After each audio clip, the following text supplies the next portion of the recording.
प्रधानमंत्री मोदी जी अपील कर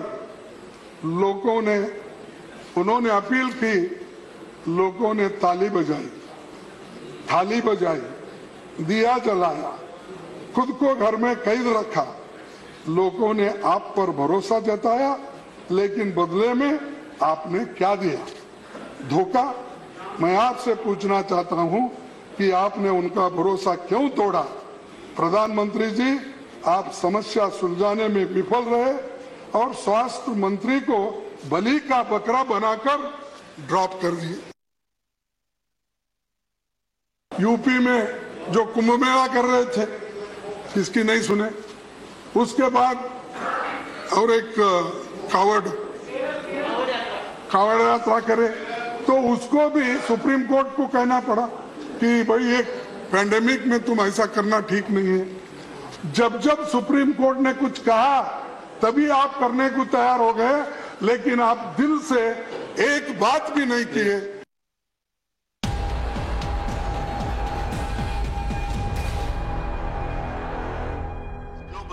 A pandemic is not local. We all understand that. And we also understand how important the steps that have been taken.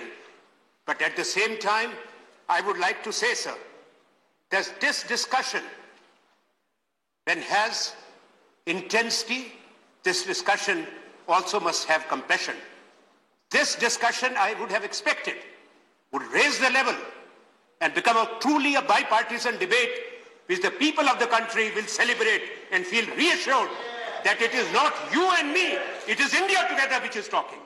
Unfortunately, I didn't see that. I am a senior member of this House. I've been around for long. I've been in the government and I've been in the opposition. Therefore, I would like to answer that when we have such debates, we must honestly look at the facts. We must not quarrel over numbers. We must not get into hair splitting that I did this and you did that. We are very proud as a nation of our scientists, of our doctors, of our paramedics. All Indians are.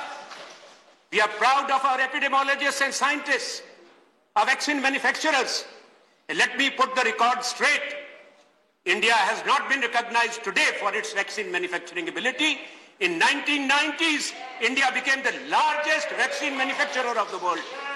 It took decades and decades after independence. Which year did Serum Institute come up? It was in the decade of the 1960s. When was the first vaccine institute established? So let's not say the governments have a duty. Whether it was Jawaharlal Nehru or whether it is Shri Narendra Modi today, all governments have a job. No government in independent India faced a pandemic. That is the truth. Because the last pandemic was 1918. उसके बाद तो अभी आया, महामारी है, संक्रमण है, उससे हमको अनुभव भी हुआ है, कष्ट भी हुआ है। उस अनुभव के आधार पर हमको अपनी चर्चा आगे बढ़ानी चाहिए। ये सही माने में जो दूसरी वेव आई है वो बड़ी सख्त थी। मैं ये नहीं कहूंगा अप्रत्याशित थी। ये आग की तरह फैली, महानगरों में नहीं, कस्बों में भी गांव-गांव चली गई। वो दृश्य हमने देखे, हृदय विदारक थे, उसे हम इनकार नहीं कर सकते। जिनके घरों में मौत हुई है, जिनके परिजन चले गए, जो उनको अंतिम विदाई नहीं दे सके, जहां शमशान घाटों में जगह नहीं मिली, कब्रिस्तानों में जगह नहीं थी, पूरा देश जानता है। ये किसी को दोषारोपण की बात नहीं है, ये त्रासदी थी और विश्व के दूसरे हिस्सों में भी आई। और आज भी तीसरी वेव चल रही है अफ्रीका के अंदर, यूरोप के अंदर, और हम घबराए हुए हैं एक देश के रूप में कि हमारे यहां भी आएगी। मेरा मंत्री महोदय आपसे निवेदन है यहां पे कि कभी हमारे यहां कहा जाता है अक्टूबर में आएगी, कभी कहा जाता है कि अगस्त आखिर में आएगी। कृपा करके जो भी एजेंसीज हैं उनको कह दीजिए कि एक आवाज में भारत की सरकार की तरफ से चेतावनी आए, देश को सजग करें कि कब का अनुमान है। कोई नहीं कह सकता निश्चित तरीके से कितनी गंभीर होगी, कितने लोग इससे संक्रमण से प्रभावित होंगे, ये कोई नहीं बता सकता। जिस तरह से कोई डॉक्टर, कोई साइंटिस्ट नहीं बता सकता वेरिएंट्स के बारे में, ये सवाल ना मैं आपसे करूंगा कि जो वैक्सीन्स हैं वो क्या बचाएंगी डेल्टा वेरिएंट से, डेल्टा प्लस से, क्योंकि इतना मैं डॉक्टर नहीं हूं पर इतना विवेक रखता हूं कि ये जवाब किसी के पास नहीं है, विश्व में नहीं है। तो इसलिए प्रश्न हम नहीं मांगे।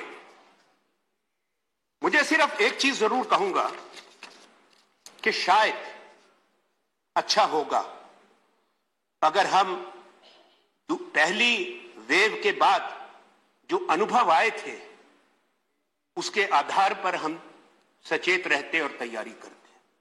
Well, this is a discussion which is still on in the Rajya Sabha here. The Lok Sabha having adjourned, but the Rajya Sabha is managing to conduct this discussion on COVID-19. The opposition raising the issue of COVID mismanagement. This was specifically in the worst of the second wave here that India has seen. Congress MP Anand Sharma speaking right now.